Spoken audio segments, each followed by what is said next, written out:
And try throwing a, yeah, scroll. Ah, there you go. Not good enough. Oh, fuck. Ooh. Oh, we're berserked. That's not good. Well, let's see if we can do any damage. Fuck. And there goes all the damage I did. Well, can you hold R and I'll let it run? We should do that. Oh, Can't. Fuck. When does Berserk wear off? I don't think it does. Oh. I think we just lost. Oh, I did damage. Yeah, but I'm just gonna heal it back. Oh yeah, it's purgatory. We're... oh no. Yeah, I guess there's no reason not to this fast. Oh, here we go. We're gonna win! Yes! Holy shit, I actually won. Ice and water are different, right? Yes. There's only one thing in the entire game that boosts water damage, and surprisingly, it isn't the Magus Rod, which increases damage of all elements done. It increases damage of all elements except for water, which is why the Leviathan summon kind of blows. Because it's water damage, but nothing amplifies it. I think the GBA has maybe the biggest disparity between shit and good games.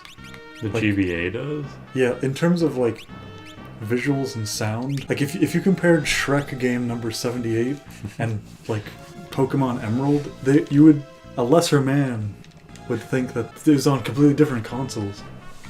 You know? Like that Shrek game looks like it's on the Leapster and Pokemon actually has like graphics. Like with PS2 and Wii, they obviously have a lot of shovelware, but like at the end of the day it's still 3D games with like shading and crap. Jack and Daxter doesn't look too different from like Ninja Bread Man if you squint your eyes. Wow. Harsh. I never really thought of the GBA as a shovelware console, but the more I think about it, the more I think you're right. The GBA had no original Mario games. It had a really good remake of Metroid 1 and an original Metroid game, and it had Minish Cap, which is a really good Zelda game. It had Four Swords, which was a weird game. It's hard to quantify or qualify. And it had a remake of Link to the Past, which is something. Metroid Zero Mission is good, but the music kind of blows. I actually like the original Norfair NES music a lot more than the version in GBA. I mean, it is a thing about GBA just kind of having a bad sound thing. I know it's not all of it, and it does come down to like the actual music quality. That's true, but it still confuses me that Pokemon's music has always been fine on GBA. I guess I'm alone in this. I've never thought that Metroid was particularly notable in the music department. It isn't really. But everybody, it's like, I really liked Dread's soundtrack. I don't think it's like catchy or anything, but I thought it was good. But that's like one of the biggest complaints about that game besides its difficulties. Like, why is the music so terrible? Why isn't the classic Metroid? Why isn't it as good as... Like, yeah. Metroid has like 3 songs. Apparently this game has a bunch of sprite errors in it. Wow, in what way? Like, because there was a ROM hack I saw that it says it just fixes up all the sprites. And it links to the site where you can look at all, specifically every party member's battle sprites. There's a bunch of like stray pixels that appear and stuff apparently. Like detached from the model or the sprite. Yeah, like a pixel in the top left that's not supposed to be. I've never noticed. I guess because the backgrounds are so dark usually. Like it makes me wonder if making different sprites for every job was like a last minute decision or something. +5. God damn it. Never mind. That's like really loud in the mind. That was like 4,000. Oh, 3,000. Alright, get fucked, idiot.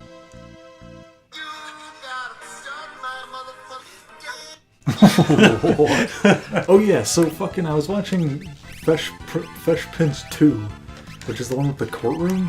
Yeah. And that was the thing where when me and Gavin first played Mario Sunshine about a year ago, I forgot I had the repainted ISO, which doesn't actually have the textures, it only replaces the cutscenes. That's the only change it makes to the game. Oh. So the opening cutscene in the courtroom scene was just that fucking part from Fresh Prince 2 where they're like... Or they like take the suitcase up and put it down and put it up and down. Just that. Japanese homepage for Mario Party 2, which is one of those things where like it's still up for some reason. Yeah, I saw it got up. I heard it got updated. Yeah, because Something about the game where like some HUD element is misleading, I guess. Yeah. But they change. But like, who's gonna look up Mario Party 2 such and such, and that's gonna come up? You might as well just fucking take down the page rather than update it. Yeah. It's like me and Roman were talking about it, how the Japanese page for the GameCube is still up, and it still says like new release, new sale for Twilight Princess, and that's like the latest news entry. This is the music it plays when Freddy is in your room in the first 5 minutes at Freddy's. It goes, and you're like, whoa, what's gonna happen? Oh, I'm gonna get sent to the X zone. Also, X-Death is literally in the next room, so he's just like shouting this really loudly. Oops. Here's how they could have localized this game. Much like Kirby's Avalanche and Dr. Robotnik's Mean Bean Machine, instead of making this about a fantasy world nobody cares about, just make the cast the 4 dudes from Mario 2 and make everything Mario themed. Oh, that's a great idea that you just came up with. Right? Yeah, that'll be easy. That's what Miyamoto said.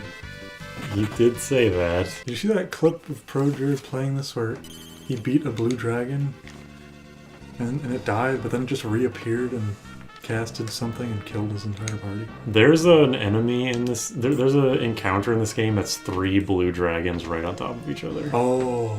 It's a real dick move. I thought it was just a glitch. Nope. It's the only encounter that's like that, and I don't know why. It does seem like something a randomizer would do. That's what the Ocarina randomizer does often. It's like, it seems like the final Ganon fight in that game is always fucking like the market theme. Like without fail. Or like the chicken minigame theme. Ugh. Image and Berserk. And haste. Sorry I've taken away all of your agency, by the way. I just realized. This is like playing Xenoblade. I'm only saying that because the only thing I know about that game is the auto attack. He did this spell on the wrong person. Oh, I miss. That's my headcanon Exodus voice. Oh, I miss. Protect and shell. Ketchup and mustard man. It's gross. Oops. Bartz, you must continue. No. This automatic man must survive. Auto man. Red, blue, yellow. Yeah, keep doing dispel, dumbass. Cuteness. I'll help now. Yeah, shell, bitch. Your spells don't do anything. Yeah, get owned. The power of mix. Some of these fucking mixes are ridiculous. Double maximum HP. Increase all elemental spell damage by 50%, which is that only way to boost water damage thing. There's a dark ether, which reduces the enemy's MP by a shit ton. There's a dark elixir, which is what it sounds like. It just kills you? Deal ice, fire, and thunder damage equal to caster's current HP. Why is it even elemental? You know, like how his head goes back and forth really fast? Imagine, it's like a pigeon, but it's sideways. Oh, she's pointing. Yeah, I like that. But they point at each other and then shake their heads in a really primitive fashion. Because they have like 3 sprites to work with. Oh no, X-Death hid in a fucking splinter. Oh yeah. In the world's stupidest twist. See, how to compare this? I would say like Resident Evil 4 is kind of like this, where the scenario is so ridiculous, but the characters treat it as seriously as they're allowed to. It's very odd. Here's one of the most ridiculous scenes in this game is a turtle in a tree having a Dragon Ball Z battle in a cave. If I didn't know any better, I'd think that Guido is our next party member. Fun fact, in Dissidia, there's a very low chance that when X-Death activates EX mode, he'll shout, TURTLE! Like turtle? He'll be like, TURTLE! Oh, he doesn't even say it like he's annoyed, he just says that. He just shouts it really angrily. And X-Death's voice actor is one of the better ones in that game. So it's It's something. It fits Final Fantasy V perfectly. The way Guido talks in the GBA version is fucking weird. I remember you described it as like sassy, but I didn't even like that. He's just a fucking weirdo. He's just he's a dick. He just berates Bart's. Okay, here's a weird thing about this game is that Dissidia characterized Bart's as a fucking idiot, but in this game, he's like the most boring man to ever exist up until this point in the Final Fantasy series. He's like an Asbel type where he's just like standard, like, I want to do the right thing, friendship hero, but also he's kind of dumb. But in this game, he's just like a dude. Remember when JonTron advertised the Hot or Not app? Yes. I remember he was like the first guy who got sponsored by Audible. I remember at the time I wasn't even sure if that Hot or Not thing was an ad. Because he's like, oh, there's a bunch of, like he's Jacques. Oh, he's hot. Or like, why would a bird be on it? And then like, one of the things is just like a pile of dirt. Seems like something that shouldn't or wouldn't be able to exist nowadays. I mean, Hot or Not, all it is it's just the one dating app that's actually honest about what dating apps are. When you date based on pictures of people, all you're doing is saying, are they hot? Yes or no. This is true. I don't deny that. I'm just saying, like, it was perhaps ill-advised to be so blunt about it. Mm-hmm. Wow, we actually died to poison. That is incredible. Miraculous. No. Yeah, they just die. Right. There's a critical hit effect, and they just die. Honestly, this is just a fluke. Or if these things are actually immune to analyze. Okay. Immune to. How the fuck does that even work? They're so weak, they're not even worth analyzing. Guess so. Be gone!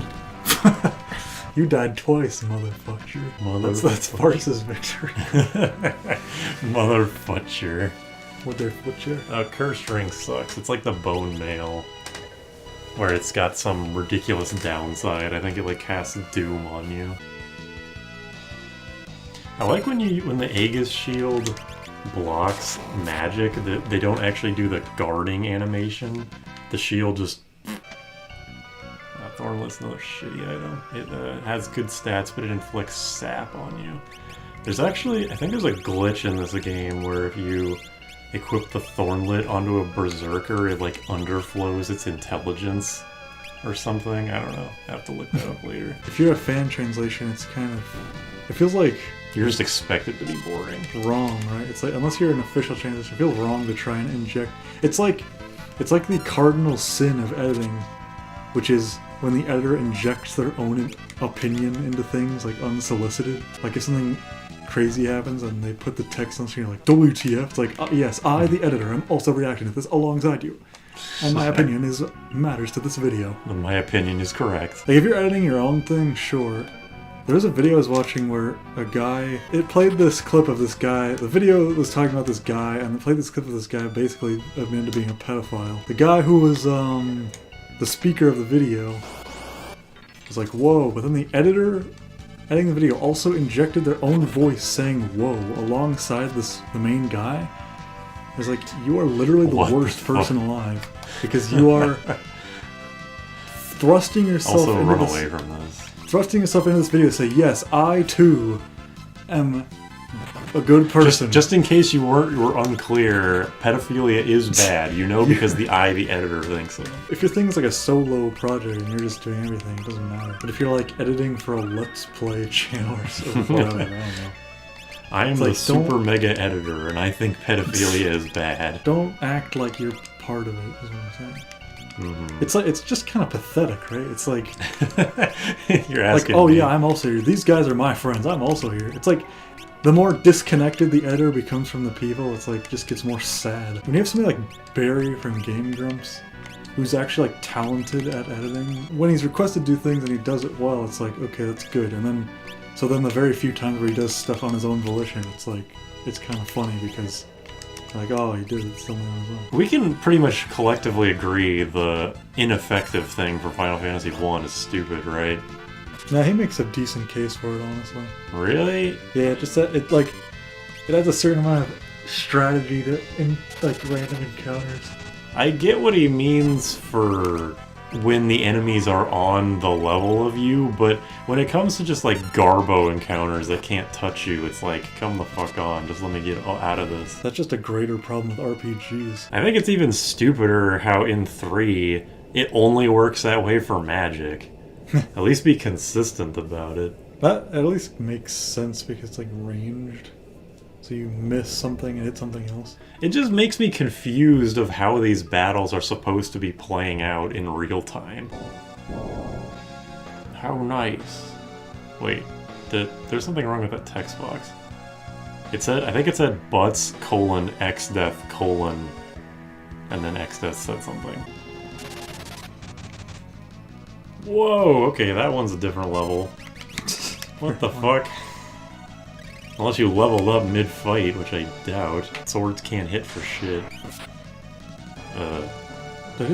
Okay.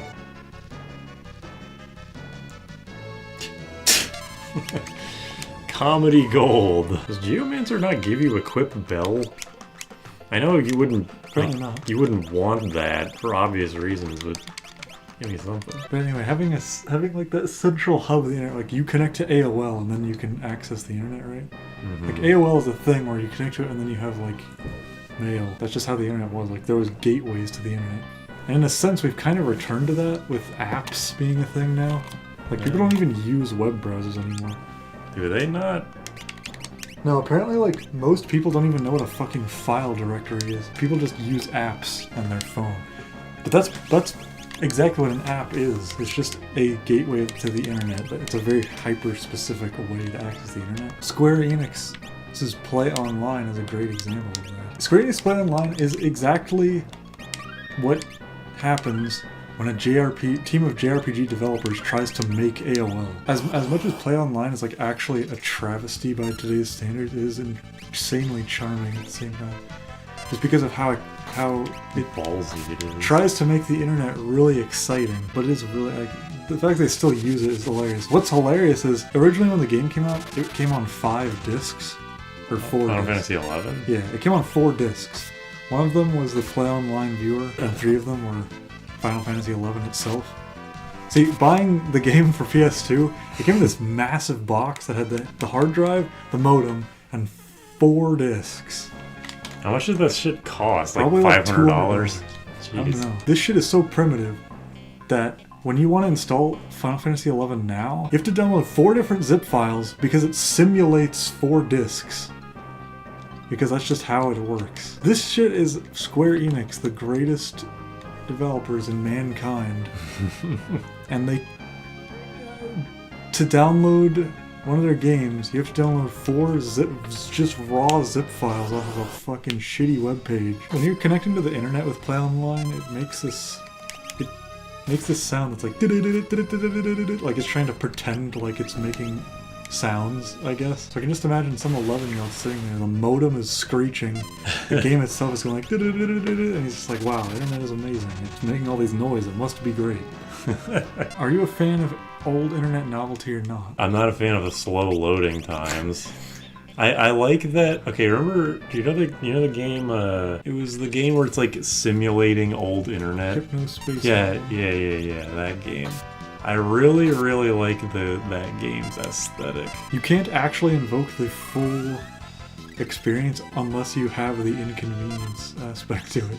Yeah, I know. It's just a thing where it's like we don't want to go back to it. We're just glad that we experienced it because now we can fully appreciate how great it is now. Seriously though, like signing up and logging into PlayOnline is so obtuse that it's the only thing I've ever had to Google search, how do I log into PlayOnline? When the PS3 had PS2 compatibility, like disc compatibility. Those halcyon days.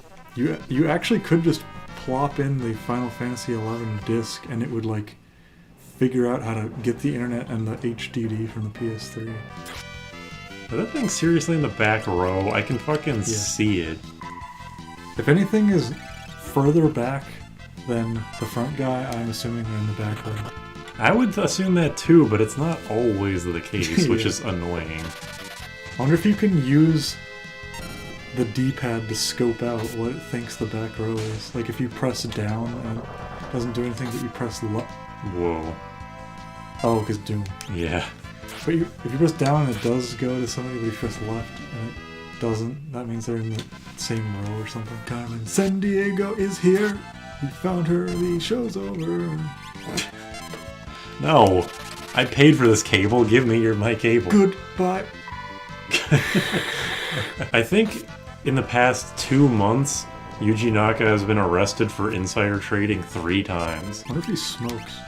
He definitely smokes. He's like everyone in Japan who's like related to video games smokes fat cigs. You know how the work culture is there? I think everybody smokes all the time for any reason. I remember Mike Ross talking about how like people will sit there at the arcade and be taking a drag on a cigarette and beating you with one hand.